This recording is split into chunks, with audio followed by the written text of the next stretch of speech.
Hello and welcome to the Full 10 Yards Betting Podcast. We are entering week 18, the final weekend of the season, probably. It is the final weekend. Possibly not the final games, although it is looking likely that the league will end this weekend. No matter what now, with the information coming out today about the Bills and Bengals games probably not being replayed after the horrible events of Monday night, which I believe is the correct decision. It's just what they do with the solution now is what we need to figure out. But I'm joined by Liam, by Callum, and by Jack to discuss quickly those events and the permutations for either the coming week or for the playoffs, and to go over week 18 of the season. Liam, how are you doing? Yeah, not bad, thank you. Not bad. I'm looking forward to getting back to some sport this weekend to try and get over what's been a bit of a dodgy week for NFL fans. And obviously, my team is the first team, so it's going to be weird seeing players take a snap again and seeing how they take it and if it feels normal or if it feels weird. But yeah, hopefully they can do something to honour Damar Hamlin on Saturday. And then hopefully we get some more news. I know Callum mentioned before the pod that they're going to announce something soon, and all the other news about him seems, I wouldn't say like positive, but becoming more positive than it was a few days ago. So pray that he has a speedy recovery and we get some more good news before Saturday kicks off. Yeah, the Bills put out a statement a couple hours ago saying that it seems like there's no brain issues, which is fantastic news because obviously losing blood flow and losing oxygen to the brain for that long could have been a serious issue. So fingers crossed, as Callum said, we'll get one in approximately now. Should be an announcement coming out. So sure we'll all keep our eyes on phones for that one. Callum, how you doing? Yeah, all good in general. I mean, yes, whatever day it was, I've lost track now. Monday, obviously Monday Night Football. Monday was a strange day. I was fortunate enough to be in attendance at the Cotton Bowl here in Dallas between USC and Tulane. Had an amazing day, covering the sport that we all love. And then you get home, and while I'm typing up my recap, the Damar incident happens, and then all of a sudden you don't want to think about football, you don't want to talk about football, you don't want to write about football anymore. It was harrowing to say the least. I had exact flashbacks to Christian Eriksen in the Euros, whatever that was, couple of summers ago. Just horrific, and miracle. Obviously, different game, but it's a miracle that Christian Eriksen's made the recovery he has. And, we can only hope and pray that Damar Hamlin does as well. Like we said, we're going to get some updates here, so I'll try and feed those through when they come through. But yeah, it's a weird time to be an NFL fan. I think so often now with everything concussion, you hear constantly people talk about, is this sport going to last in the long term? Are they going to have to make serious changes to it? And I think both can be true, that we all love this game and want it to be continue to be played, but equally we don't want to see people in serious medical conditions on the field. Obviously, what happened on Monday appears to have been just a freak accident, a very routine play, and I think we should also send our thoughts to T. Higgins, who's obviously been through a lot this week following that situation. But yeah, hopefully we can find ways to make sure this is not a common occurrence, and it does appear, at least right now, to have been just a 1 in a million shot. So likely to be thinking that we're heading in towards such a pivotal week 18 for so many teams. And it's difficult because it should be really exciting because there's so much still to play for. And yeah, this very understandable cloud makes everything put into perspective, I guess. So fingers crossed it's good news on Damar and we can find a way to season as well. Yeah, it's been a very strange week, as you say. I think me, Jack Hadley, and we're all up at 1 a.m. Trying to watch that game and just trying to get through the first half, and then we probably would have all headed to bed. But I know, me personally, I was up until about 3:30. I couldn't sleep, just couldn't turn my mind off because just thinking about everything and keeping an eye on Twitter. A guy that my editor actually for one of the sites I do work for, he's a hockey fan, and he mentioned Chris Pronger for 1998. He got hit in the chest by a puck and collapsed on the ice, and he went on to be a Hall of Fame player. So you can get good recoveries from it all, as you alluded to. Eriksen's obviously gone on and played in the World Cup, so fingers crossed we'll have similar for Damar. But yeah, very, very worrying. Jack, how are you? Yeah, good. Now looking forward to a good weekend of NFL football. But as you said, I stayed up at Monday night. I suppose the fact it was a prime time game, and it's obviously two of the best teams in the NFL. Everyone's seen it. If it was one of them games, 6 o'clock slate game, it might have got maybe not as many people would have seen it straight away. But it was probably one of the most disturbing things I've seen. Watching live sports, especially when you see the likes of Josh Allen and Stephon Diggs, you kind of think of them as kind of superheroes. You see them crying on the sideline, and you see the presenters not really knowing what to say or anything, constantly going for breaks. You have to go on Twitter. Like, I was literally refreshing my Twitter, I'd say every 3 seconds, trying to see what was happening. Look, obviously the news coming out now seems to be all positive. There's been nothing. Look, I suppose people were probably assuming the worst when it happened, but look, it looks like it's hopefully stepped in the right way anyway, and hopefully makes for recovery. Yeah, I felt like the coaches dealt with it fantastically as well. Obviously, with everything that went on, the interaction between those two was impressive. I think it's probably a good thing that they were two of the young coaches, and they both play as coaches as well. So they never had any thought of restarting the game. And Zach Taylor's come out and said that McDermott's first thing he said with him was, "I can't coach this game. I need to be at the hospital." And fortunately, that occurred in the end, and they were both able to do what they want. It seems like the players supported each other really well on both sides, and everything that I've read so far has been positive. Obviously, the Bengals and Bills have got a pretty good relationship from a few years back when the Bengals got them into the playoffs, and the donation drive for Andy Dalton's charity at that time. And there's been various other interactions, obviously, with this one. Damar Hamlin, his charity now is up to over $6 million, which is amazing. It shows that something good can eventually come out of social media when things like this happen. So there is a tweet about the charity on my Twitter. I know I've retweeted it. I don't know if the Full 10 Yards group have, but if you do want to donate, there's a GoFundMe on there, which, as I say, is now at 6 million, which is a little bit over the 2,500 that he originally wanted, which should do a hell of a lot of good to people for his toy drive, which is what it was originally for. So that is looking back. We will now talk about some of the more exciting, more positive news. And look into week 18. Obviously, a lot of permutations, a lot of crunching the numbers. And I mean, we don't even know what's going to happen with the playoffs at the moment, but we're just going to assume it will be the standard 7 teams. There's been rumors from clowns on the internet who think that it could be a possibly 8 teams, but the people who reported that do make up a lot of stuff. So who knows? We will see in the coming days, and we're just going to assume that it'll be 7 teams, the standard kind of playoff set up, and we'll go from there. So without any further ado, we will go to Callum first, because I know that Liam wants to hold his back.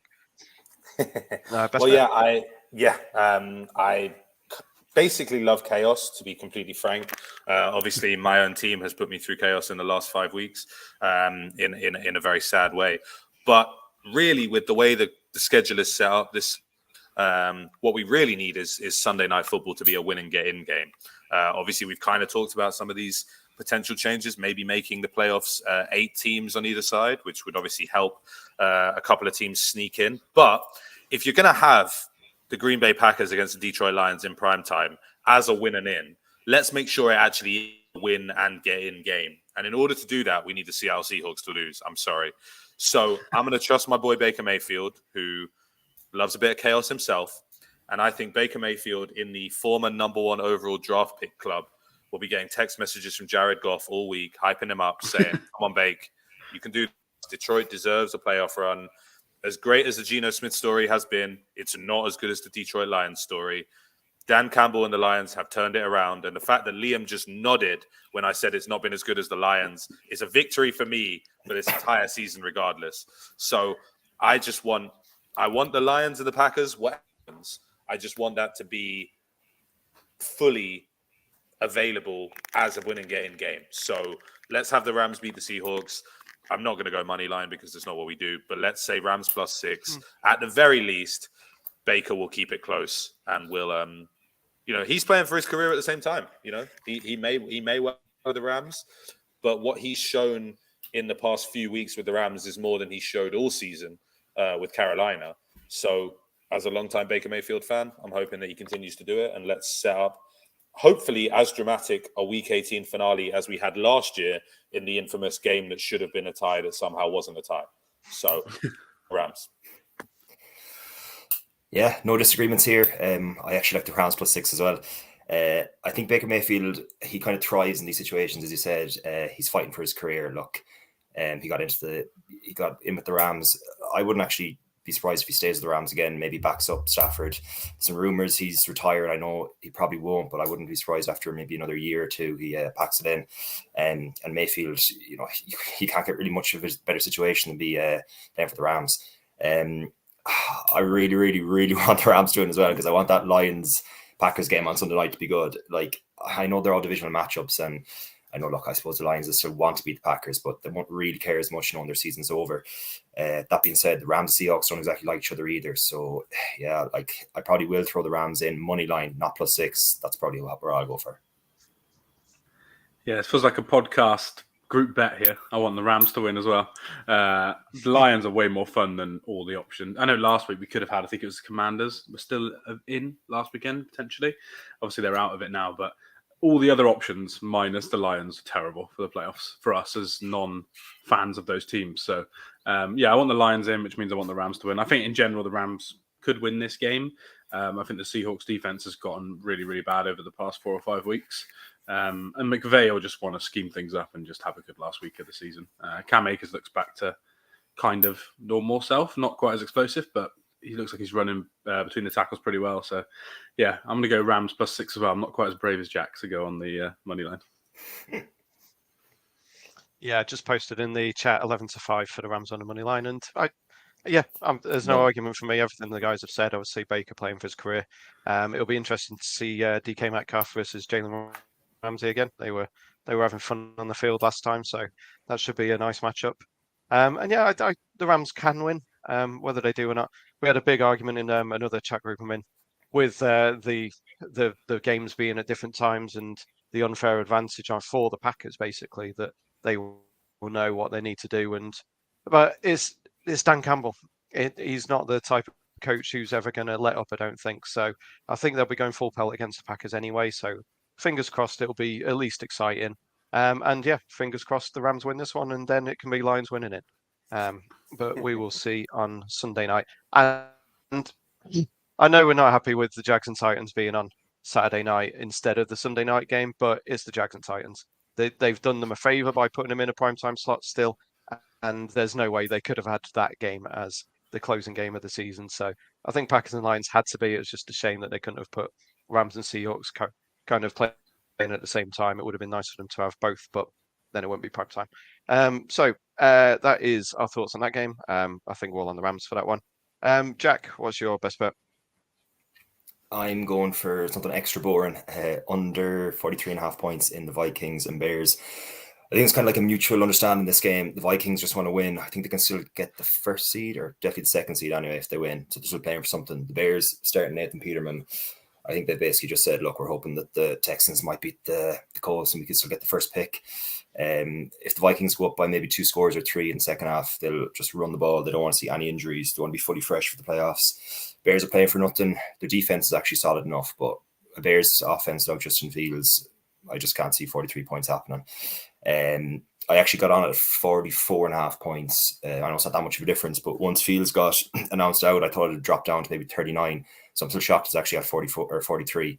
So really boring pick, but the last week of the NFL is very hard to pick handicap wise. So I'm just going to go for the unders in a boring game.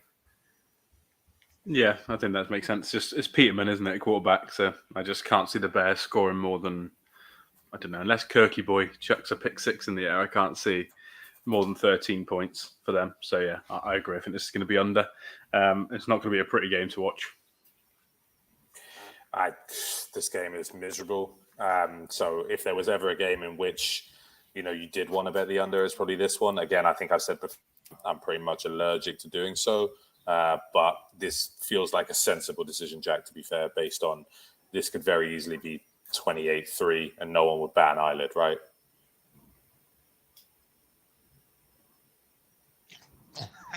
Yeah, it could be terrible. It's defensive scores that I think could shaft us on this one, but obviously Nathan Peterman threw 5 interceptions in one half, something crazy like that. So it's a possibility, but it is the Vikings defense. So if the Vikings go on to lose this one, then I think we can all owe an apology to Callum for the entire season, and the Ford Watch rankings should be up there with the Bible as some of the most trusted things ever, because it would be laughable if they went on to lose to Nathan Peterman's Bears, and the Bears are still in with a chance of the number one pick in the draft next year. So they want to lose, I'd imagine. They're also without someone else. I can't remember who it was. Someone else went on IR, I think, this week for them as well. So they're losing even more talent. So yeah, under 43 seems like a sensible one for me. And I will go with an under as well for my best bet. That was Browns and the Steelers. The Browns are 2.5 points underdogs, and the total was 40. I'm going with under 40 on that one just because I don't think either offense is very good.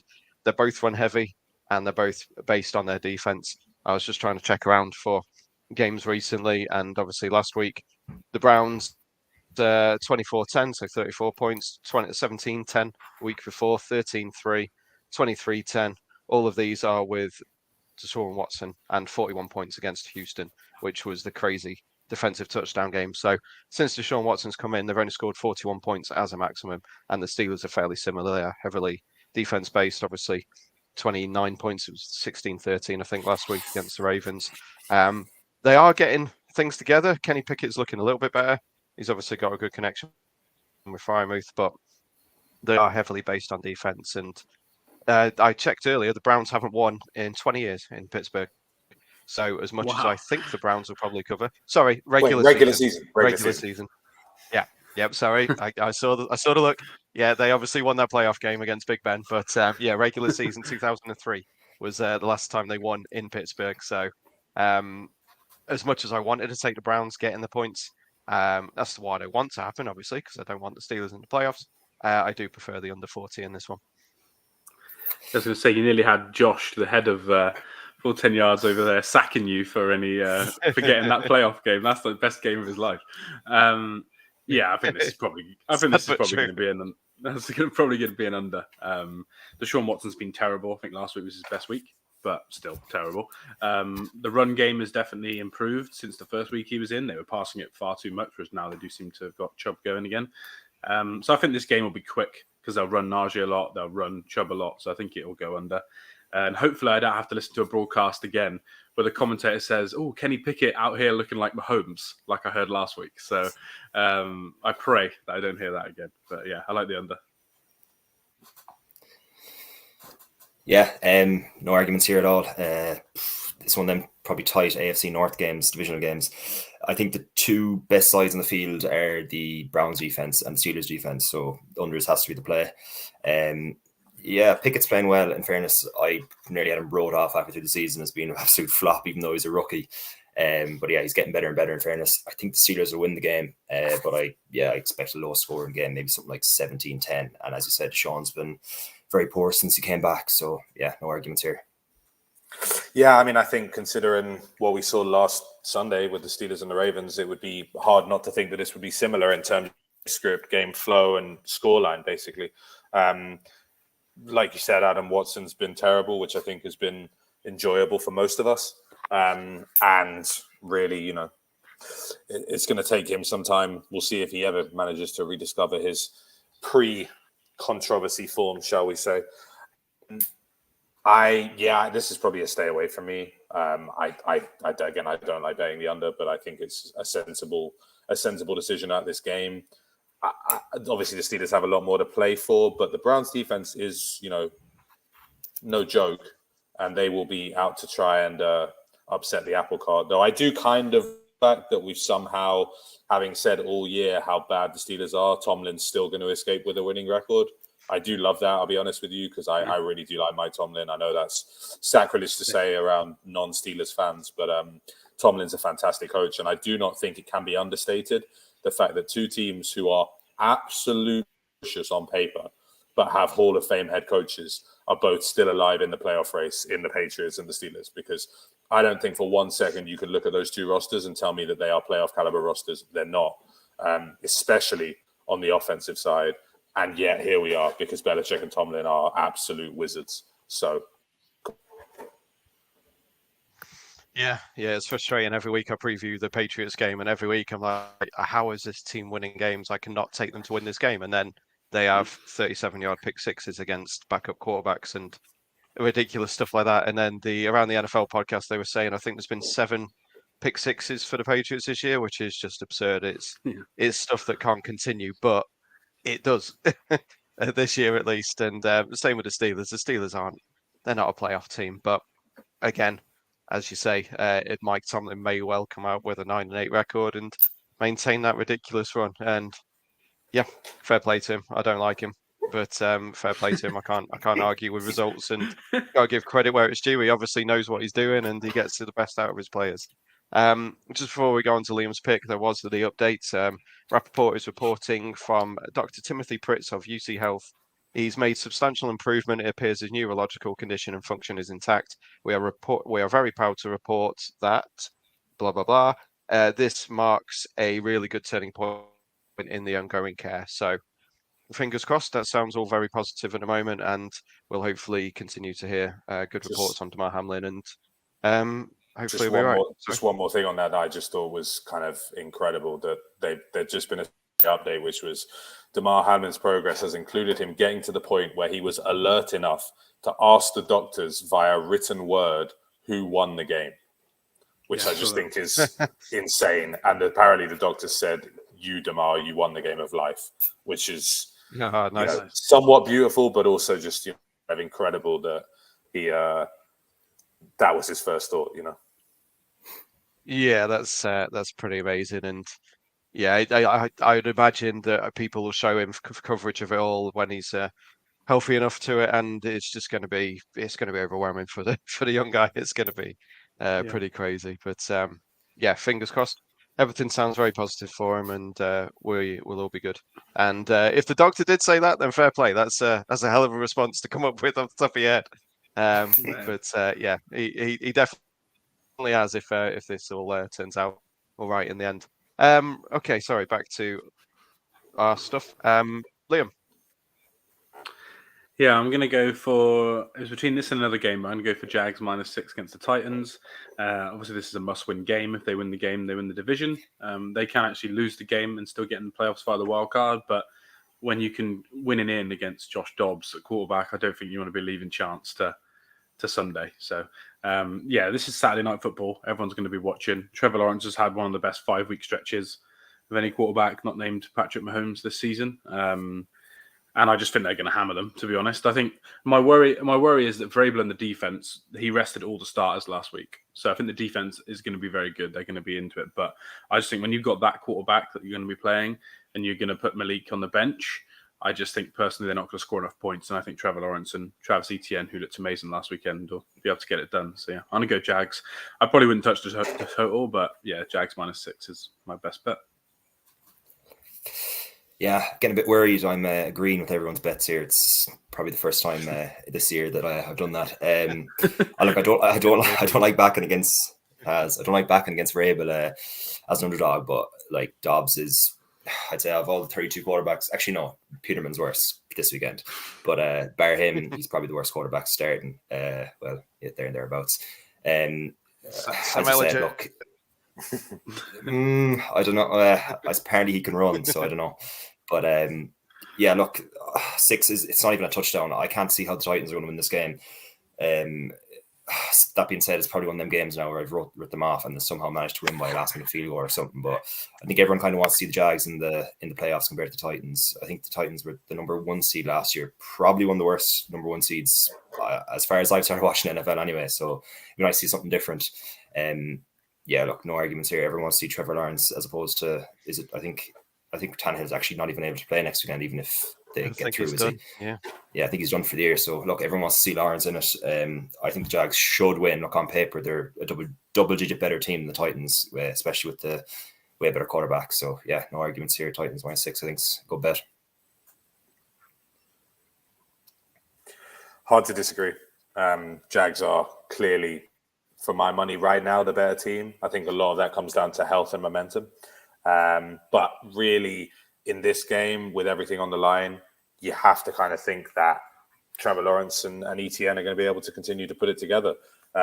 It's feels silly, going against the concept of Derek Beasley, but the Jaguars just seem to be scrappy enough right now.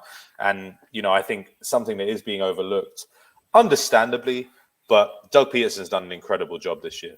And in other seasons, I think you'd hear more buzz for him potentially as coach of the year. So I think the Jags are in really good shape for the future. Regardless of what happens in this game, the fact they can still lose and get in is probably good. And, if we do end up with an eight-team playoff, you may even see both of these teams in, depending on how the cookie crumbles. But in this particular game, I couldn't bet on Josh Dobbs. As coach as Vrabel is, he's not yet at Belichick and Tomlin level, which has been shown by the Titans, decline in the past few weeks. No Tannehill is interesting. You wonder what the Titans are going to do in the future with Malik Willis. They really don't seem very enamored with him just yet. So, yeah, I think the Jaguars play, and I fully expect them to win the game and be in the playoffs as the 4 seed somehow. I'll just add as well before Adam speaks from blasphemy as well, because Jack hates people that cash out. I cashed out on a loss for Jaguars winning the division 5 weeks ago, and I would have won 400 quid. So RIP to me there when it comes to that bet, because that's probably my worst ever cash out, that is. Yeah, cash out is bad, but you got to do it sometimes. And I'm sure that money was probably blown on something else that you lost. But that's always my theory as well. If I cash out now, I can spend it on something else, and then that goes and loses. But yeah, that's harsh. I've got, I think, Titans at 1-2 to win the division in a few accumulators. So I think I'm personally considering those dead at the moment because I just don't see it happening. But I mean, Derrick Henry ran for over 100 yards in the first, near enough the first quarter against him in the first game, and then he ran for pretty much nothing else for the rest of the game. So he can do it, and obviously he's fully healthy. He's been practicing all week, so you never know. Weird things happen, and obviously they did rest everyone against the Cowboys. Dobbs looked better than Willis, if that's, it's not really exactly giving him credit, but he looked, I was going to say mildly adequate, but I think that's pushing it as well. He looked not dismal. So if he can just hand the ball off to Henry, that's obviously what they want to do, and we'll see what happens. But yeah, Jags should win, and they are the more exciting game, the more exciting team. And if they get in the playoffs, then I've just said in the chat, you got Trevor Lawrence, Justin Herbert, Patrick Mahomes, Josh Allen, Joe Burrow, and some other quarterbacks. Well, hopefully Lamar Jackson, hopefully not Tyler Huntley. He should, in theory, be back for it. And then the lessers of Mac Jones, Skylar Thompson / Teddy Bridgewater / Tua Tagovailoa, Kenny Mahomes is going to be in there, isn't he? And yes, possibly Kenneth Pickett. It's fun times. But yeah, the top of the AFC is rather good. Right, talking of top of the AFC, let's go to the Saturday games. First up, as Liam alluded to, is the Chiefs -9 at the Raiders, total of 52.5 after Jarrett Stidham's amazing performance against one of the best defenses in the league last week. Although a lot of it depended on Davante Adams, which is fair enough. But Stidham threw the ball out there and they nearly won. Obviously, could have gone for 2 at the end and secured the win, but they didn't really need it. Their season was essentially over anyway. The Chiefs have managed to get it done all year. They are, I think, 4-12 against the spread, or possibly 6-8, depending 6-10, sorry, depending when you got the line. So they're not covering the spreads because they always have inflated spreads, and they definitely haven't done recently. So if it was me, I'd be taking Raiders +9 in this one, and probably under just because it's a very high total. But yeah, Chiefs win. They basically lock up the 1 seed, assuming that the Bengals-Bills game doesn't go ahead. But yeah, should be a decent start to the weekend at least. Yeah, I think it's a bit weird this game going to be the first game after everything that's happened. I don't know how it's going to feel as a fan, but in terms of the spread, yeah, I wouldn't be betting the Chiefs. Andy Reid just constantly does not want to show anything. Like, we are running the most basic plays. He does this every year. And then in the playoffs, whoever we play in the first game will get everything that he's got and will probably score a lot of points. That's what Andy Reid does. So I wouldn't be betting the 9.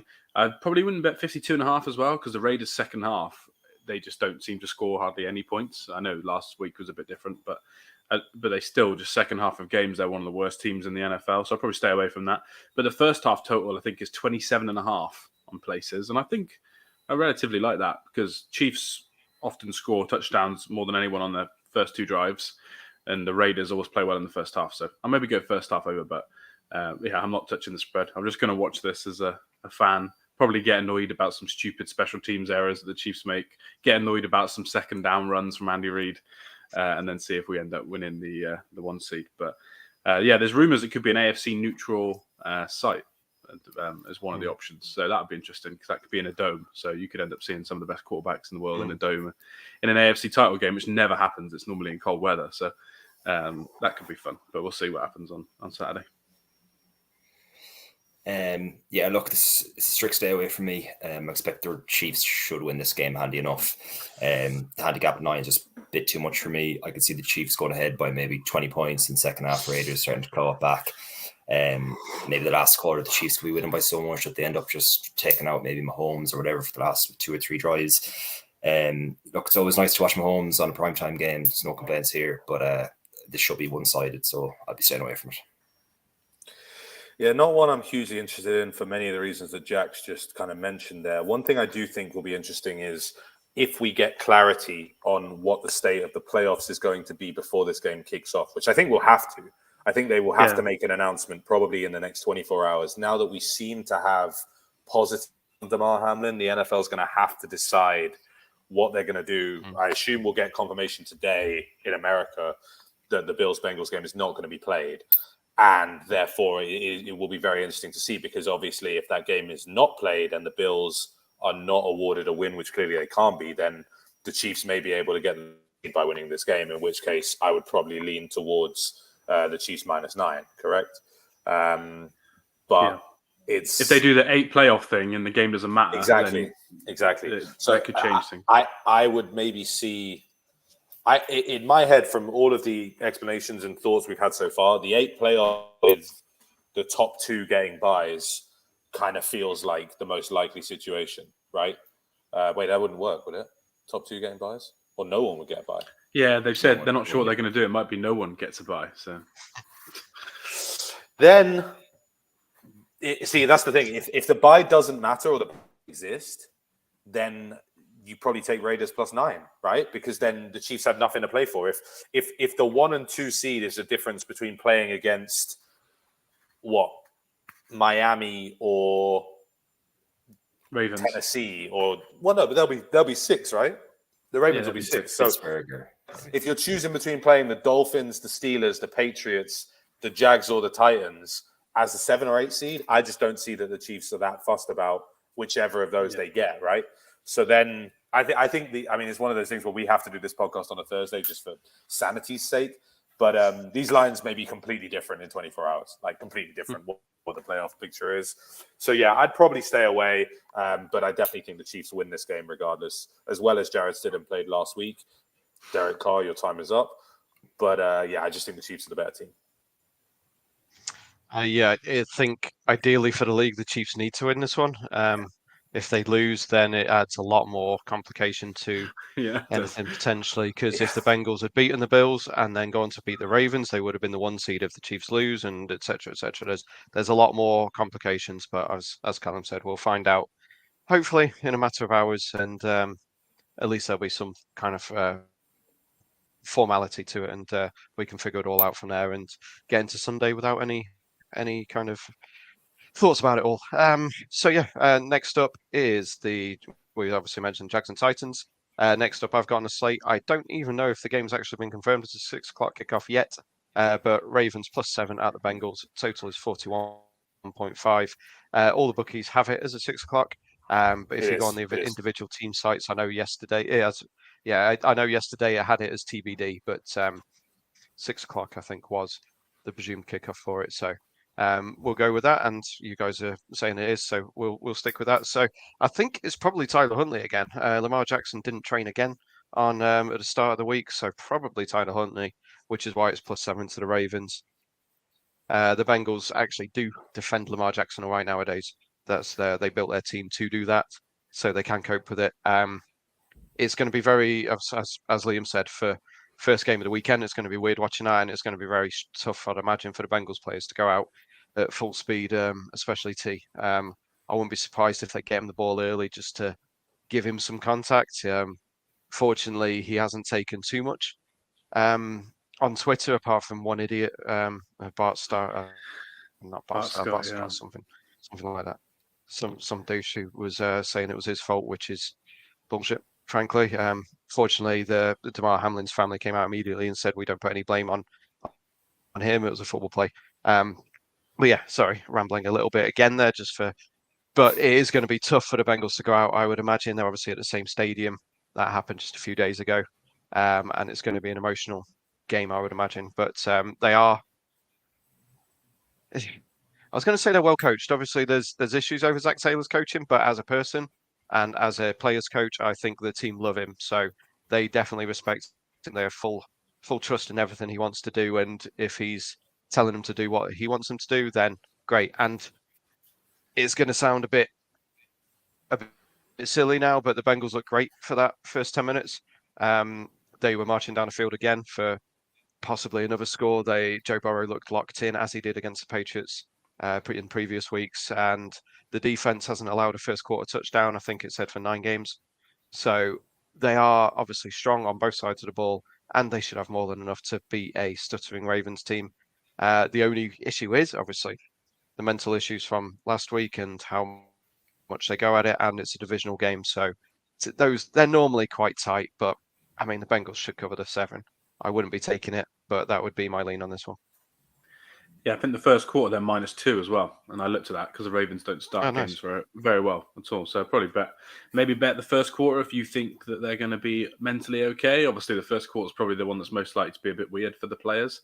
But if you think they can get over that, then I think the first quarter is probably a good bet. In general, I'll probably stay away just mentally. I think I don't know what the players are going to be like. The Ravens' offense has been terrible again for weeks now. So I don't trust them. So in theory, the Bengals should probably hammer them.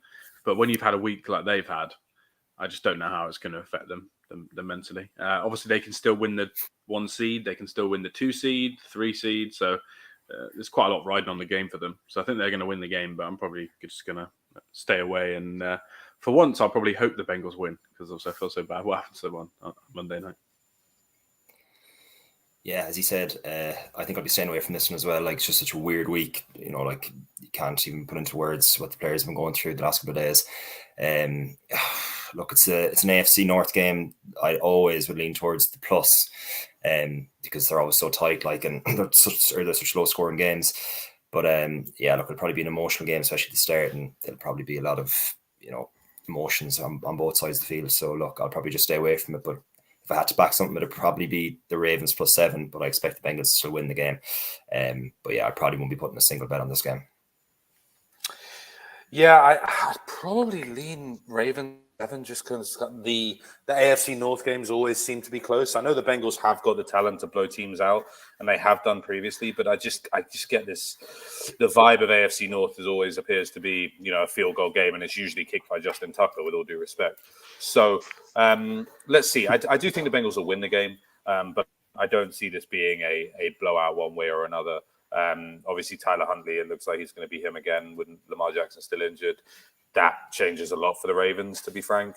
But, they have looked better since they got J.K. Dobbins back and had a bit more of a rushing threat. But I think they are fortunate that they're in a situation already won enough games, basically, before Lamar went down, just to kind of limp into the playoffs and hope they can get him healthy.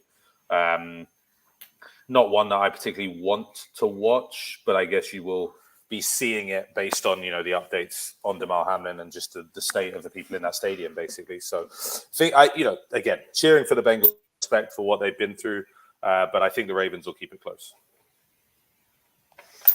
Yeah, and as you say, the importance of the game as well, with potentially AFC North on the line, potentially not, depending on what the league tends to do. The Ravens have scored a maximum of 17 points with Huntley at quarterback. They've actually won 3 of those games though, so The under seems like a look, but as you guys have said, Burrow and the Bengals have the potential to blow anyone out. A game with nothing on the line now other than wins for, I think, me and Callum, was Panthers plus 3.5 at Saints, totals 42.5. We both need the Saints to win 8 games, which I'll admit, coming into last week, I didn't think was going to happen, but that win against the Eagles was fantastic. I got 80-1 and Callum got 66-1 on a various teams Aka, which that is the last leg.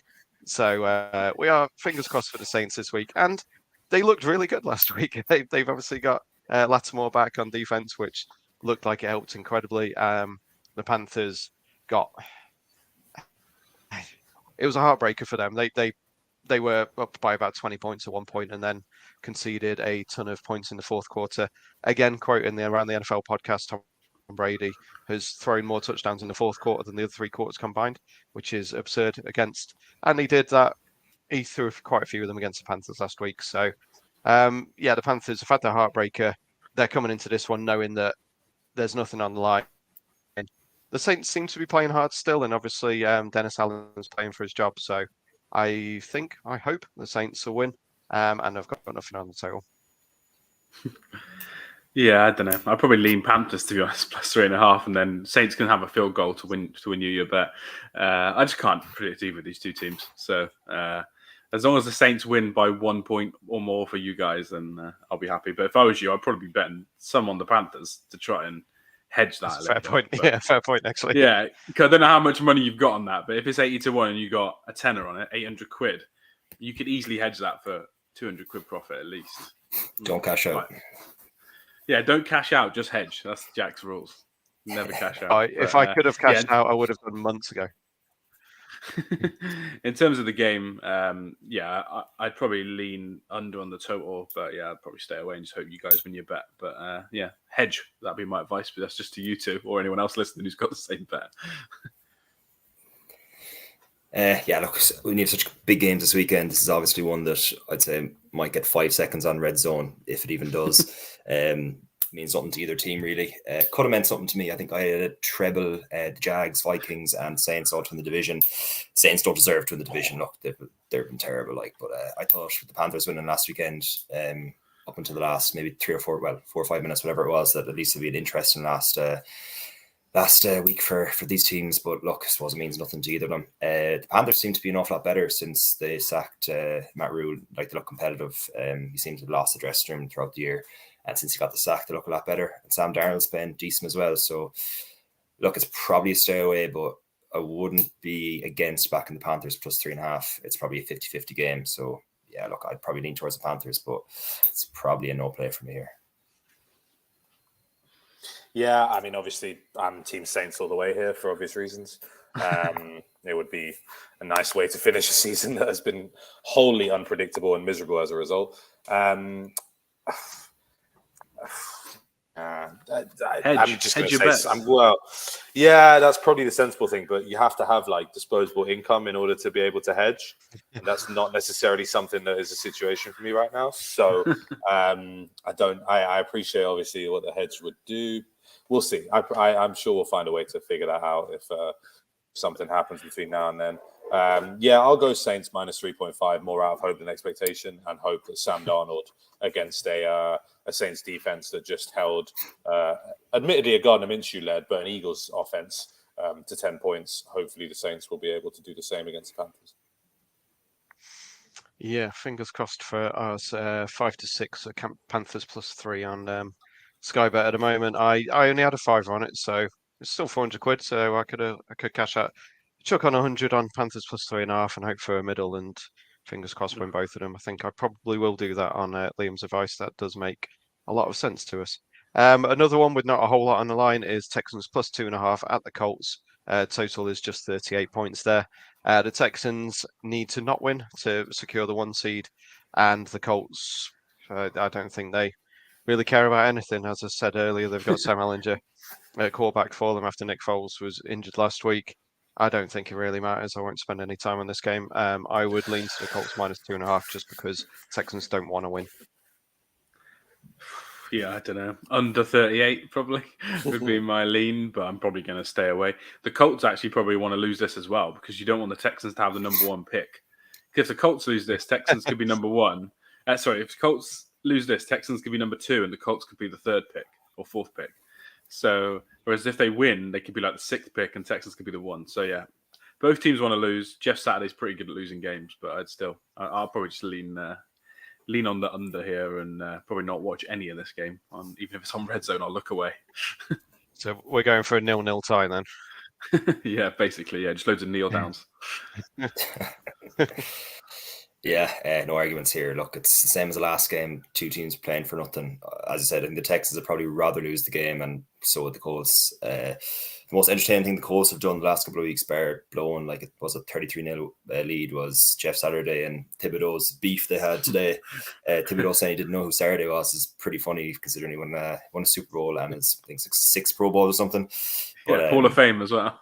Yeah, bar that though. These 2 teams are just completely irrelevant. Like, I probably won't even look at it for longer than 3 or 4 seconds, as I said, and I'd be staying away from it.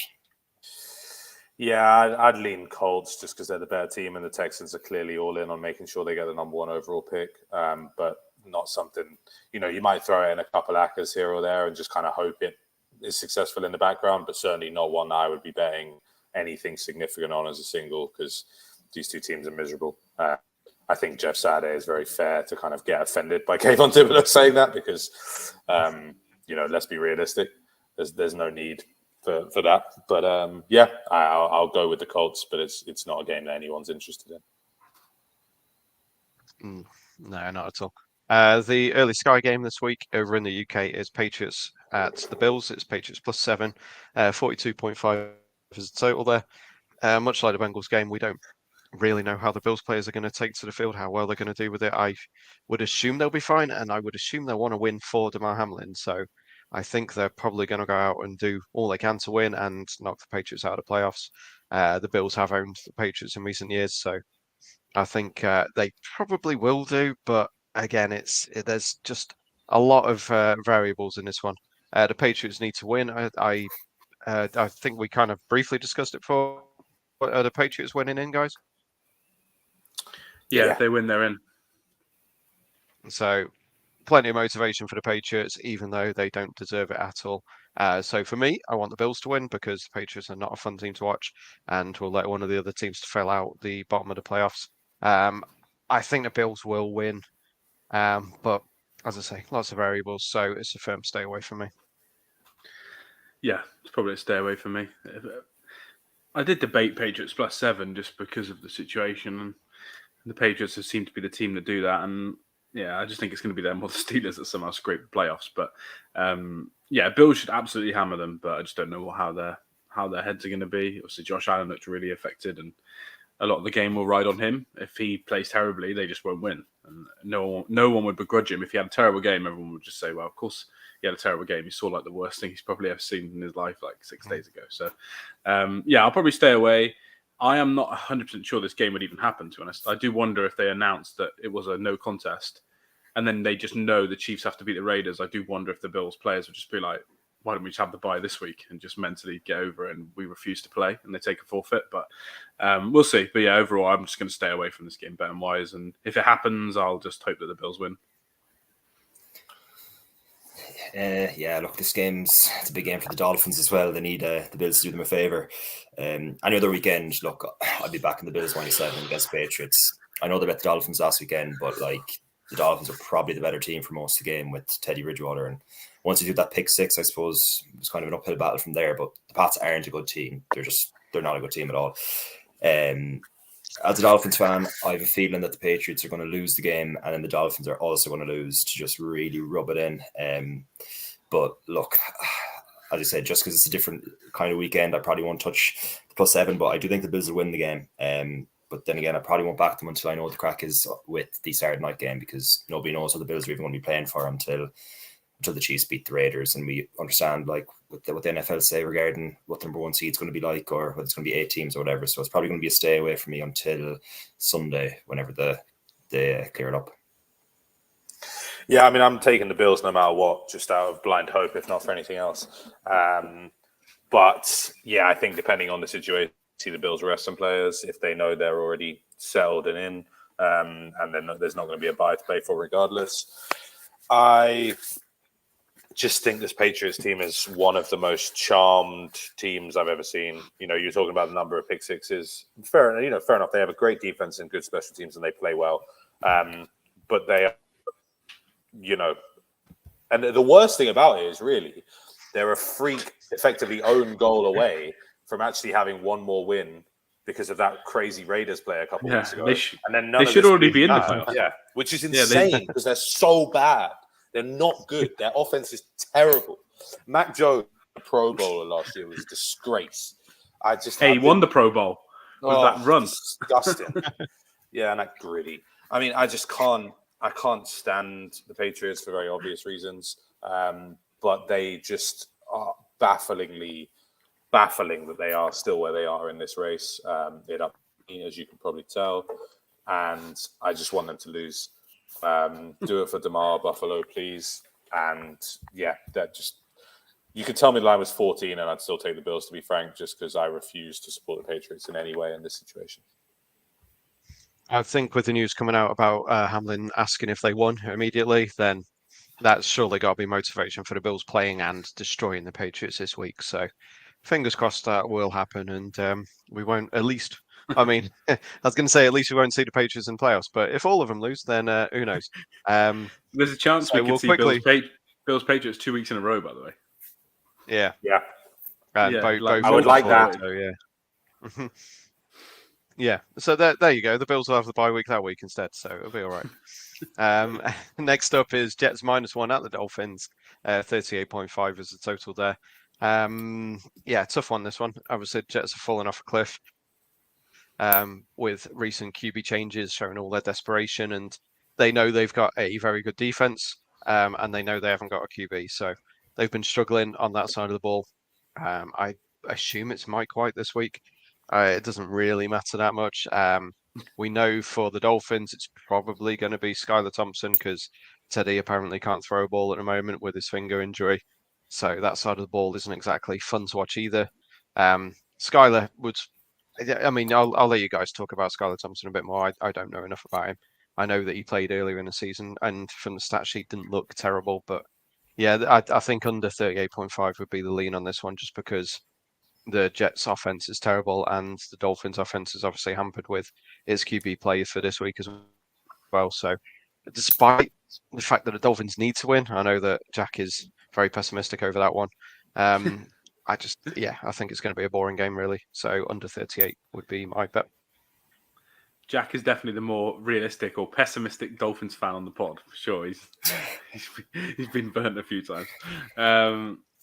Yeah, I don't know. I probably wouldn't bet this in real life, to be honest. But I think the Jets are going to win, if I had to guess, just because I think Skylar's worse than Mike White would be the only thing I would say. I'd almost be tempted just to play Teddy if he can't throw and just run it with him and just run the ball and just sweeps to Tyreek the whole game, sweeps to Jalen Waddle the other side and just run. But yeah, we'll see. I think Jets defense is just the best unit on the field with all the quarterback injuries. So I'd probably lean to the Jets, but I do think the under's probably the best bet. I might even kind of wussy out and raise the total to 40, 42.5 or something on alternative spread just in case Tyreek goes nuts.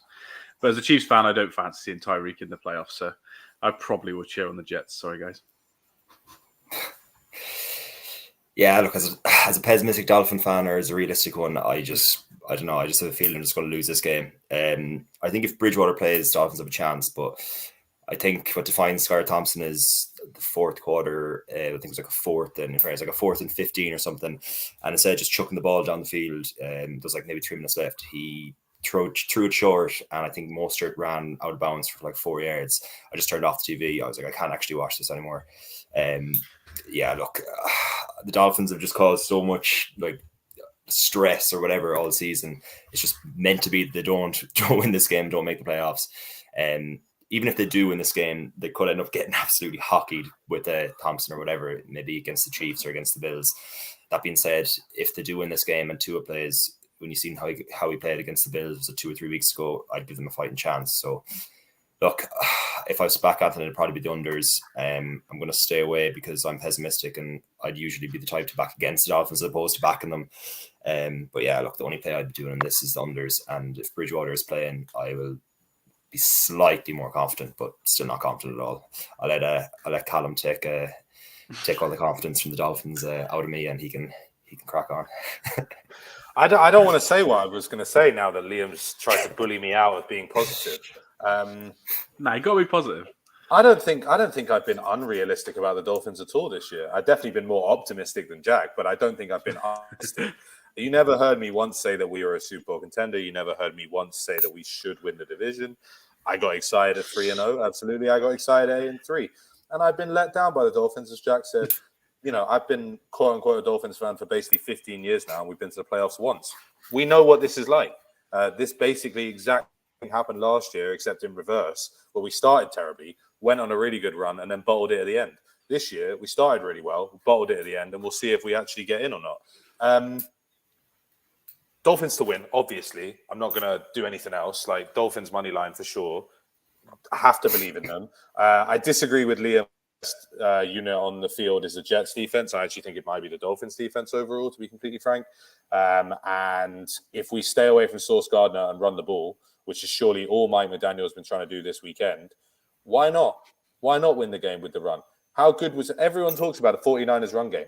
That's Mike McDaniel, not Kyle Shanahan. That's Mike McDaniel, okay? So run the ball. Mostert and Jeff Wilson, two-headed monster. We're at home with our limited number of fans. Let's go win the game for sure. The Bills will do us a favor. If it's going to be the best way this weekend could finish, 8 playoff teams and the Patriots are number 9. That would be perfect. That would be absolutely perfect. So trust in Skylar. The only real reason I have any positivity, and I agree with Jack about Skylar's looked not great at times so far this year. This week has been entirely built with Skylar as the starter. There's been no confusion. He's not to a game halfway through when they were scheming for Teddy. All week they've known it's Skylar, it's Skylar, it's Skylar. How do we find a way to win the game with Skylar? I trust Mike McDaniel and his coaching staff. They are the best thing about the Dolphins organization right now. So, yeah, believe in them. With the wide receivers we have, if you get to them in 4 yards of square space, they can take it on every play. It can happen.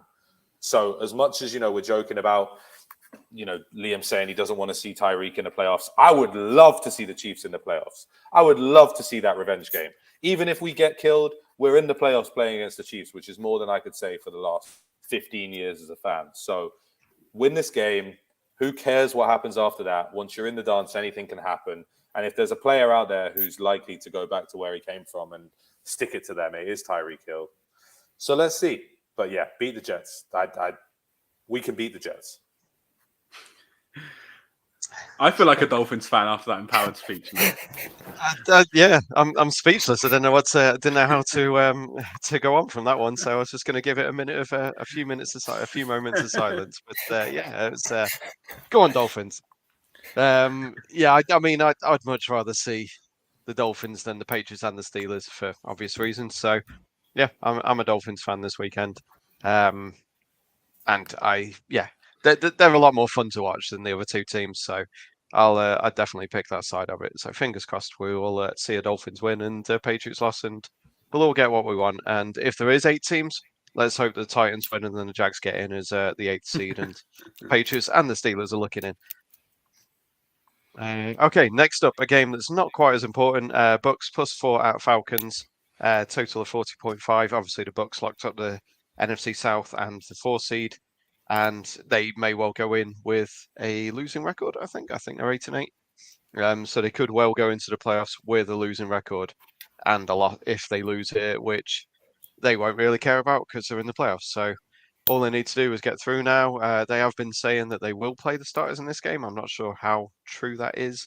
The bookies obviously don't think that's true because the Bucks are fairly big underdogs against a poor Falcons team. Not much really to talk about this one. Tyler Algier is, I think he's leading rookies for rushing yards this year after a very good second half of the season. So I'd like him to finish off strong. I took him in quite a few dynasty drafts, so it'd be good if he shows a little bit more for the future. And again, another stay away. Unfortunately, it's a game that's too unpredictable for me, so I won't be doing anything on it. Yeah, I do find it crazy that Tom Brady's going to play this game. That just does. I don't know can't remember how old he is now. It feels like he's 21, but 45 years old, whatever it is. I don't understand why you'd play him, but he is going to play the game, which is crazy to me. But yeah, I'll probably put the Bucks in the teaser and get them past the 10. So yeah, I'll probably do that and put them with something else. We'll talk about the other game that maybe I'll pair it with in a bit. But yeah, I'm not going to bet the total or the normal spread in this one because I just don't understand why they're playing. I'm also, Callum will hate this as a fantasy expert, I'm in a league where this weekend is the fantasy final. They did it. They arranged it incorrectly. A 32-team league. I think I have Nathan Peterman now playing quarterbacks. Justin Fields is out, and Algier and Pacheco are my running backs. So I need to win the fantasy playoffs with those two players. So I'm hoping for 200 rushing yards from Algier this weekend. Yeah, this is like a preseason game. Look, I suppose the Bucks, maybe the first quarter they might play the starters, but I highly doubt they play them for all four. Look, they're playing for nothing. I suppose the Falcons at least want to instill some type of hope into their fans. Ridder's playing a quarterback, and maybe he's the future of the franchise. Who knows? There's rumors on Twitter that Mariota's already quit on the team, that he's not engaged in meetings or any of that stuff. So I presume he'll be gone in the off season. Look, it's a nothing game. There's the thing about the last weekend in the NFL. Some of the games are absolutely massive, and other ones mean nothing. So it's hard to bet on these. It's, as I said, it's literally like a preseason game. I'd probably stay away, but if I was to do anything, it might be the unders because I expect second string Bucks players to be out there and not really trying, just more getting the game over and done with. So it's probably a stay away for me. I think I might go over just because, what have you got to lose? Throw the ball. No one cares. There's nothing about this game whatsoever. I could see Desmond Ridder trying to put a show on to try and show that he's, can be the future for the Falcons, and the Buccaneers have no real reason to defend, right? It doesn't matter. But yeah, I mean, this game will be on Red Zone for all of every touchdown and never other than besides that, basically. So you'll see very little of this. If I had to pick a side, probably just out of respect, I'd lean towards the Bucks +4, but not one that I'm particularly interested in whatsoever. We'll quickly move on from that one. And another one that probably won't be the most fun game on earth to watch is Cardinals +14 at the 49ers, total of 40.5. 49ers obviously will know where or what they need to do essentially with the Vikings earlier. They are playing at the same time as the Eagles in this one. So I think we were saying if Eagles lose, then the 49ers could sneak the 1 seed due to the triple head-to-head, depending what happens with the Vikings game. I think that was correct from what Liam was saying earlier. So they might be able to put something out there, but the Cardinals have announced that Nuke Hopkins is out. I think they said that Colt McCoy's out again, and so it's another David Blau game. So yeah, I mean, I can see why it's +14. But then again, the 49ers will probably take the chance to rest some of their stars. I know McCaffrey's been banged up a lot since he came into the team. He was fantastic last week by all reports, but he probably won't need to be this week. And Elijah Mitchell has been activated from IR.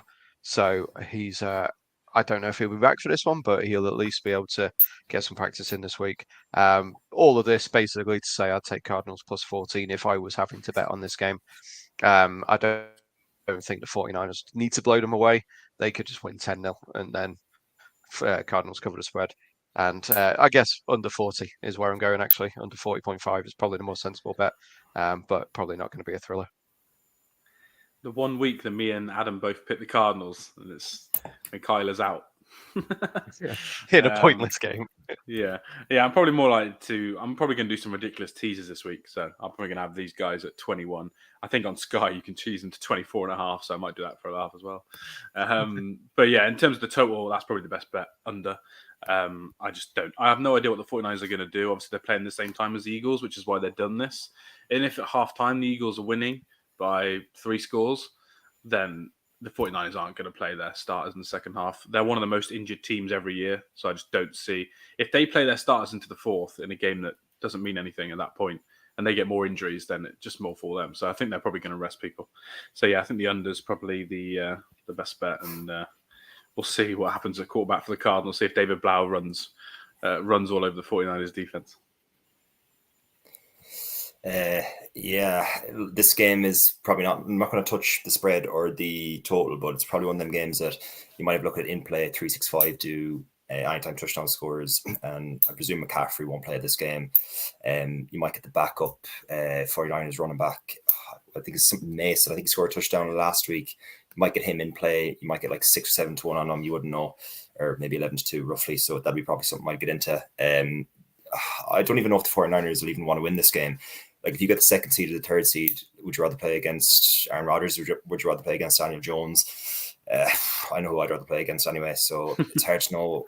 It's hard to know what incentives the 49ers are going to have to even win this game, but I expect them to probably win regardless, just because the Cardinals are so bad. But yeah, look, I won't be touching either side, and I might have a look at some of the in-play anytime touchdown scores while I'm taking a break from watching the Dolphins lose. Or are they on actually later than? No, they're on later than the Dolphins. Never mind. So yeah. You'll be popping pain while watching this game, is what I'm saying. That's what I meant to say. Yeah. I mean, it's funny because like I don't have any confidence taking the Cardinals here whatsoever after riding them all year. It's by far and away the most unlucky team in the league with injuries, by far and away. The Dolphins, obviously, with the quarterback issues they've had, but the Cardinals have not had their healthy offense together for one snap all year. Obviously, the Hopkins suspension was part of that, and then injuries have played a role. I'm just really sad because I just think there's a lot of players on this team who are absolutely playoff caliber players who really should be in the dance, shall we say. As far as this goes, hard to really care. Probably take Cardinals plus 14 because I'm not going to cheer for the Niners. But I fully expect the Cardinals and Cliff Kingsbury to come back next year with a vengeance and win the division next year. Sean Payton's going to win the division next year. Ha ha ha. Multiple first-round picks to get Sean Payton, and we'll see how it goes. Yeah, could well be Cliff Kingsbury's last game, so you've got to expect he's going to be able to. He's going to be at least giving it his all. Yeah, who knows? Another 14-point spread is Giants plus 14 at the Eagles. Total of 43 there. Brian Dable has said that he's going to do what's best for his team. So, to me, that sounds like rest Daniel Jones and rest Saquon Barkley, but we won't know until game time, frankly. So we'll see. Saw earlier that Kenny Golladay needs just 76 touchdowns or 76 receptions to earn a $750,000 bonus this year. I hope it's not 700 touchdowns, because that'd be a bad agent if he did a contract with 700 touchdowns. I think it might be 76 receptions. Yeah, it was something hilarious like that. So yeah, take him in PPR if you're going to put a DraftKings roster together this week. He, despite him being possibly the worst signing in free agent history, the Giants have done very well to get to the playoffs. Obviously, started the season really well. Had a stumble, and then Saquon's looked a lot better in recent weeks, and obviously Daniel Jones threw 2 and rushed 2 last week. But this game probably going to be irrelevant. Jalen Hurts should be back for the Eagles, and they need to win to secure the 1 seed to lock up the NFC East, and I fully expect them to do that. I couldn't take the Eagles minus 14 though, so I would be leaning to the Giants plus 14, regardless of team status, or as Liam's probably going to tell us, take them plus 21.5 or whatever with his crazy teaser bets, which frankly is probably the best thing to do. So yeah, nothing for me on this one, but would lean to the Giants. Yeah, I would lean to the Giants as well. I didn't know that he made that comment actually about I'll do what's best for the team, because after the game last Sunday, when they clinched, they said, "You're going to rest players," and he said, "No, I'm not going to rest players. That's not how we play." So that was kind of before the podcast recorded. I said that I thought the Cowboys were going to win the division because I thought the Giants were going to play their starters. But if they're not going to play their starters, then I might rescind that comment. But yeah, I'll probably go Giants plus 14, and I'm probably going to look at Giants first half. It might be plus 7.5 if the line's 14. Because if they do play any starters, it'll only be for the first half. They're not. If they do want to give them some snaps, it'll be the first half, and then they'll probably come out. So I'll probably go Giants first half, Giants for the game. Eagles really need to win this. I don't know if anybody knows who's playing quarterback, but I still like Minshew, but Might be more worried if it's Hurts because he hasn't thrown a ball hardly in 3 weeks. But yeah, we'll see. But Giants plus 14 for me. Yeah, it's hard to bet on this game considering you don't know what the Giants are going to do regarding starters. There's a fellow on Twitter called Sam Vetri. And we were on about props earlier on. He went through, he done like a thread earlier on this week, basically saying like what players each get certain incentives. And he had AJ Brown, I think, needs 99 yards to get 1,500 or something like that. And he stated earlier on the season that was his aim, was 1,500 yards. So look, I'd assume he's going to have a big game. Might do one of them Paddy Power. They do like the what odds paddies, and they usually have the number one wide receiver for each team to have maybe like 100 yards and a touchdown. So you might get something like maybe 3-1 or 7-2. That'd be probably what I do when it comes to AJ Brown in this game. But when it comes to either side of the total, I'd probably stay away. Yeah, really hard on this one. I like Gardner Minshew a lot, but obviously his performance against the Cowboys was a lot better than his performance against the Saints. I do think the Eagles will find a way to win the game. I really can't imagine, after all they've been through, not going to be the number one seed. The Giants, as much as Daboll, likes to give off the gruff exterior, I do think he's sensible enough to know that they don't really gain much from winning this. So, yeah, I'll take the Eagles to win the game, but probably the Giants plus 14, just because I don't see Gardner Minshew blowing anybody out. Yeah, I quite like Minshew, but obviously after the last game, it's put me off a little bit. But yeah, I mean, as I say, I got that quote from the Gridiron UK Twitter feed. I did a quick search while we were talking before, and that's a quote from Daboll saying, regards to rested players, will do what's best for the team. So we'll see what happens with it, but obviously keep following the beat reporters, keep following Rap Sheet and Schefter and people like that, and keep an eye on all the news that's coming out over the next few days before placing any bets. Or if you want to try and get in early, then do. Obviously, with this big spread, it seems very likely that the bookies are expecting the Eagles to, the Giants to rest players, and obviously they don't have a whole lot riding on it, so it would make sense. But it is a big spread, and with the unknowns at QB, then it is one probably to stay away from on that side. The Cowboys are -7 at the Commanders with a total of 41. The Cowboys theoretically have a chance. Well, not theoretically, they do have a chance to win the NFC East with a win here. The Commanders are starting Sam Howell, the rookie QB who hasn't had a chance this year. I didn't know about the Ron Rivera comments until I listened to the Around the NFL podcast, where they asked him about being out of contention, and he apparently alluded to the fact he wasn't aware of that. So that's quite shocking coaching if he honestly wasn't aware that they needed to win last week. But yeah, they obviously didn't do very well with Carson Wentz. Taylor Heineke wasn't great, but he was at least getting wins for the team. And now they're out of contention. They're going to see what they've got in the rookie QB. The Cowboys will probably want to still win. Obviously, as I say, they've got a chance of getting the NFC East and making a push for the 1 seed. Although I don't think they can. But yeah, they could win the NFC East. It'll be the first team to retain the NFC East for 16 years, but it's very unlikely. So I would be taking the Cowboys -7. And yeah, they are by far the better team. I don't really need to see much more than that. Antonio Gibson's gone on IR for the Commanders. I'll just mention that one quickly. But yeah, it is Cowboys -7 or nothing for me.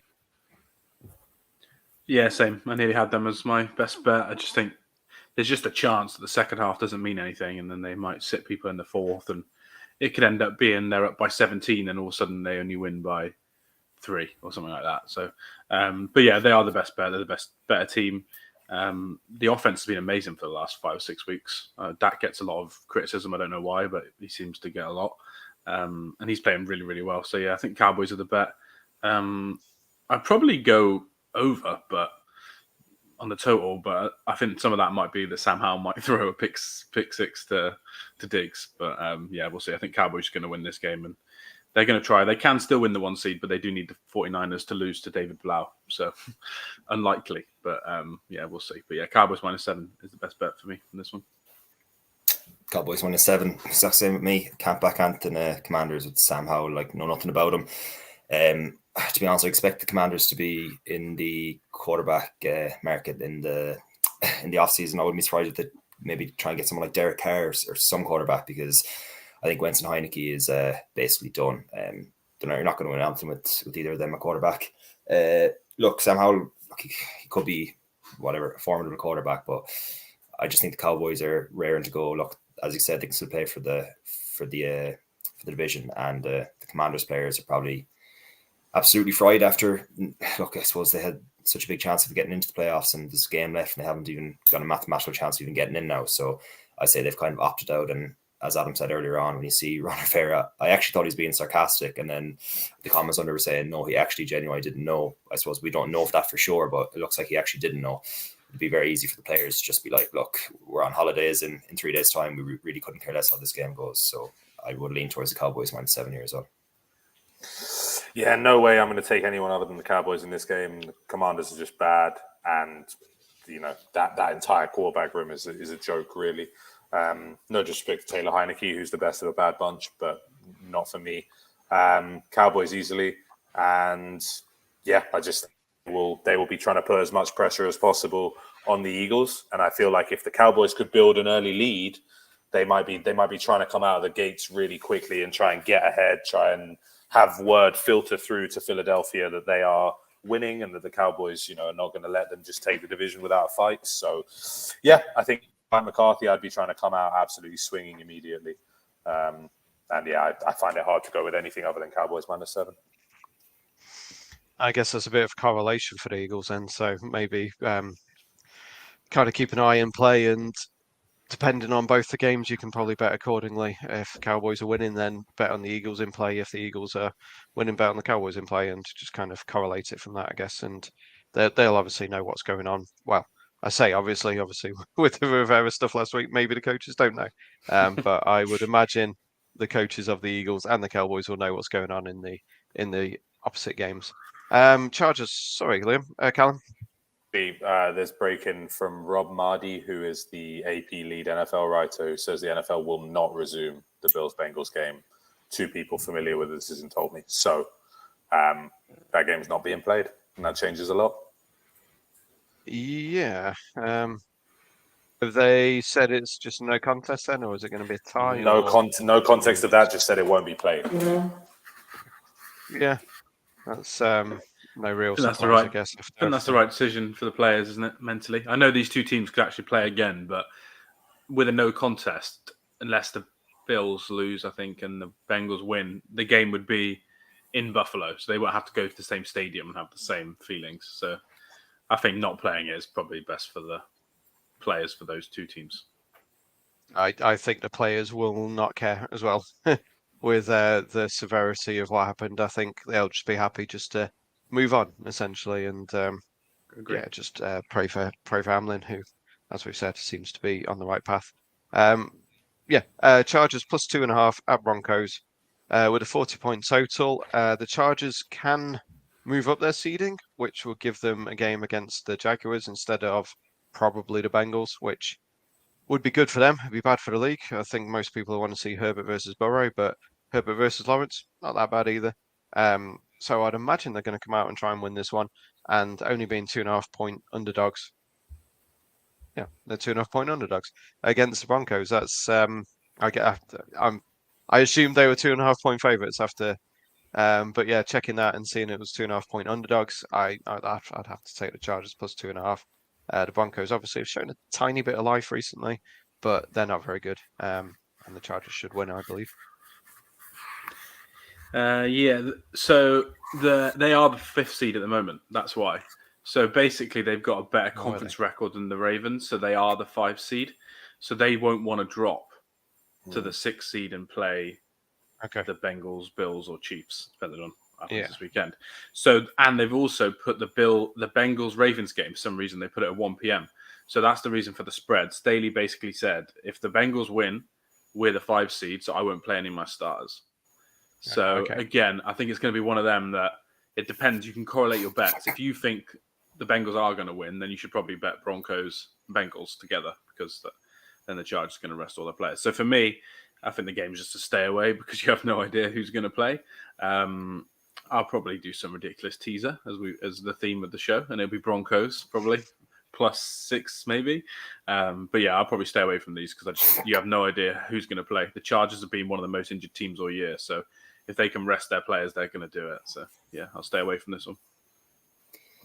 I think it's a big opportunity here. Being the 5th seed and the 6th seed is a big difference. Like playing against the Jags or the Titans. Look, I know we said the Jags, obviously, for Trevor Lawrence, but they're not on the same caliber as the Bengals or the Bills or whoever. I don't think the Chiefs will drop down to 3. I don't even know if they can, but yeah, look, I think it's a big difference. So I think it's a big opportunity. Maybe the likes of Paddy Power and them will understand the correlation between, the Chargers actually caring about the game or not, with the other game being on. But maybe the likes of Sporting Bet or them other kind of smaller bookies might be able to take advantage of it if you see maybe the Ravens winning or whatever and then getting on the Chargers, something like that. But that's probably the only thing I'd probably lean that way. As Adam said, like I am actually shocked that the Chargers were underdogs, but it all makes sense now when you see how the other game affects it. So yeah, that's probably the only angle I'd look at, probably some in play. But when it comes to pre-game, probably won't be touching it. Yeah, hard to really know where to go with this one. I am surprised to see the Chargers as underdogs, like you said, when they're trying to win to stay in that seed. So, yeah, I'd be leaning Chargers for sure. As much better as Russell Wilson has looked this week, still hard to trust the Broncos right now with everything that's happened this year. So, Chargers all the way for me as far as I'm concerned.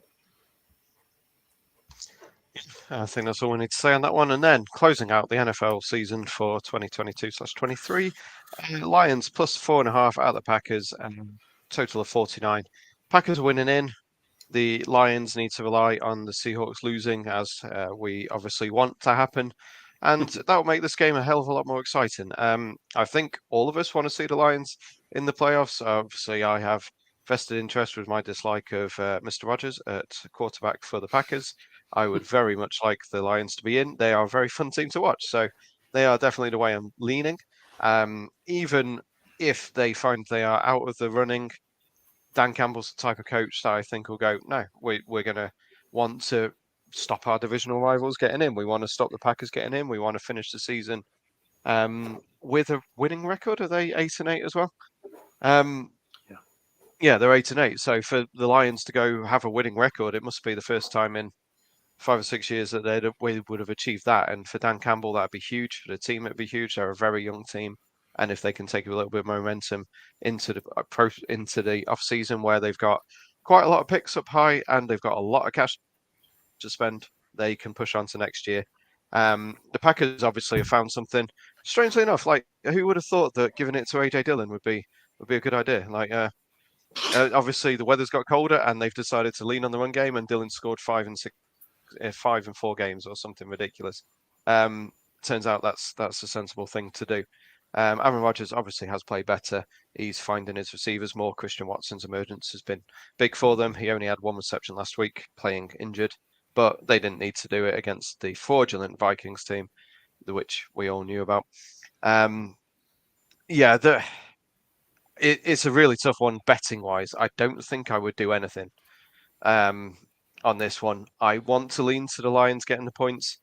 I think they could well win outright, but it all depends on what happens earlier in the day. So keep an eye on the Seahawks game, and if the Seahawks win, probably take the Packers before the line moves.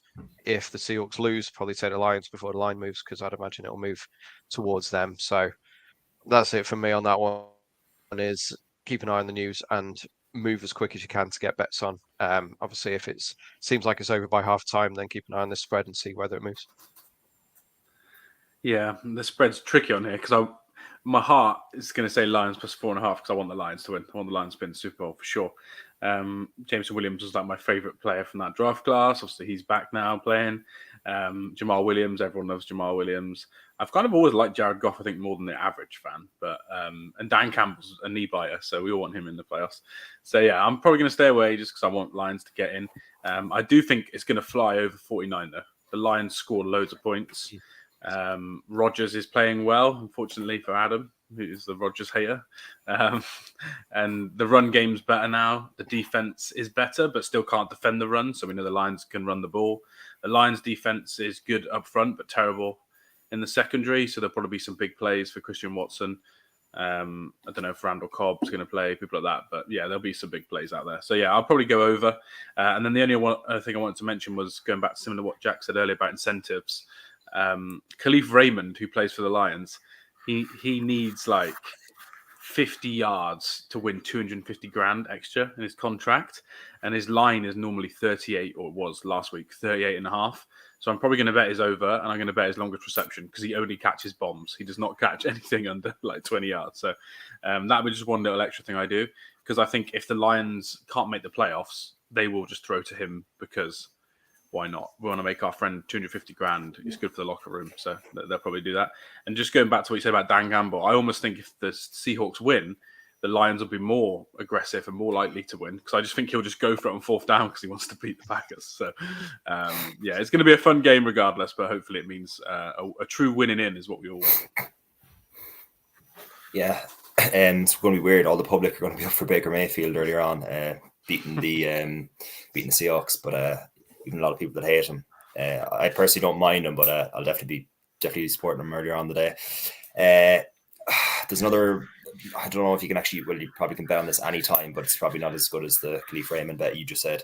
But Jamal Williams, I think, is one touchdown off Barry Sanders' record for the Lions of touchdowns, and he's mentioned. I think he said, "Oh, there's a tweet from that guy that I was on about earlier on the podcast." He said something like, "Jamal Williams said earlier on the season, I'm coming for you, Barry Sanders," or some waffle like that. But I'm sure with one game to go, and if the ball is on the 2 or 3 yard line, there's only one man's going to be taking it in. So that might be something else that might get on. Look, as I said, obviously the Lions, if the Seahawks lose, is obviously a massive incentive trying to get into the playoffs. But Dan Campbell is the type of head coach that, like, he's a rah-rah kind of head coach. He'll manage to get them up regardless. He'd love to knock out the Packers, like, so. I'll probably end up staying away from it when it comes to the line or the total, but definitely some of them reception props and Jamal Williams anytime touchdown score. That's probably what I'd lean towards, because it's a standalone game, and I'll obviously have to put a bet on it because I have a gambling addiction. But bar that, I probably wouldn't be touching it. Yeah, please bet responsibly. Yeah, so the only thing that goes against what Liam said about the over is that Jared Goff's home and road split was pronounced as any quarterback in the league I've ever seen. Nice, Adam. I appreciate that. I very much do like, I love the Lions, and I will absolutely be taking Lions plus 4.5. Not necessarily money line. I've seen this movie too many times before, and friends of mine who are Lions fans have basically said this is all it comes down to. This is our final chance to kill the boogeyman. So I just want it to matter. I just want it to mean something. So yeah, fingers crossed. Fingers crossed that Baker can do the job earlier in the day, and that this becomes a pure win and in. We'll see if the Lions can pull it off. But yeah, I mean, Lions plus 4.5 and the over just for fun, I think is the play for sure. Adam, you've won your AJ Dillon bet now, haven't you? Yes, I have. Yeah, nice. Yeah, that was. I was going to say terrifying. It was a stress. It was a sweat for much of the season after getting one in the first game or second game, and then getting nothing for 13 weeks. It was, it was not a fun way. Although I always had hope that it would happen in the winter. I had a choice between over 5.5 on AJ Dillon or over 5.5 on Aaron Jones, and it turns out I made the right move there. So I feel vindicated in my opinion on that one. But yeah, the Lions v Packers. Hopefully, a very fun game. Hopefully, a very fun way to end out the NFL regular season, and on from there. Obviously, playoffs will be the Saturday, Sunday. Well, I say obviously. Usually, playoffs will be the Saturday, Sunday after that. We will be back from the Thursday again once we know who's going to play who and how it's going to be structured and all that kind of stuff. I'm assuming, as Callum said, with the good news on Damar Hamlin now, I'd imagine that the news from the league will follow fairly quickly, because I think they're probably waiting to see what was going on with that situation. So fingers crossed we'll see soon and get some clarification. It will obviously have to be done before Saturday, so today or tomorrow, and we'll know what the future is for the NFL for this season. It's been a fun regular season. I think it's been a very tough one to bet. I know Liam's obviously been smashing it this year. I think we've all been up and down other than that, frankly. But I know for me, I've done well on spreads over recent weeks. So there's that positive, and going into the postseason, we'll obviously be back for every week of the postseason and through the Super Bowl. And fingers crossed, one of mine or Liam's teams will get there, because I don't think the other ones will. But no, it should be a fun postseason. There's a lot of quality teams in the league this year, and yeah, for me, I want the Eagles to get there because I have a lot riding on them from preseason bets. I can cash out. I mean, I can cash out now if I want, Liam. What do you reckon? Jack will kill you if you cash out. He'll find where you live. That'll be it. He'll fly over special just to get you. Yeah, never cash out is what we've learned today, folks. I definitely will be leaving it at least a couple of weeks before I cash out my Eagles tickets. But no, I've made sure I've got a little bit on the 49ers, I've got a little bit on the Cowboys, so I feel like I'm well covered on the NFC side, and I've got tiny bits on Chiefs and on the Bengals. I have a fair bit on the Bills, to be honest, because all my free bets. So yeah, we'll look forward to that, and look forward to Saturday, Sunday this week and the forthcoming weeks, and fingers crossed, some good games for the season. So that's it for me. I am rambling again. We're on an hour and a half, so the longest pod we've pretty much ever done. Thank you from Liam, thank you from Callum, thank you for Jack, and bye for now. Hoo day!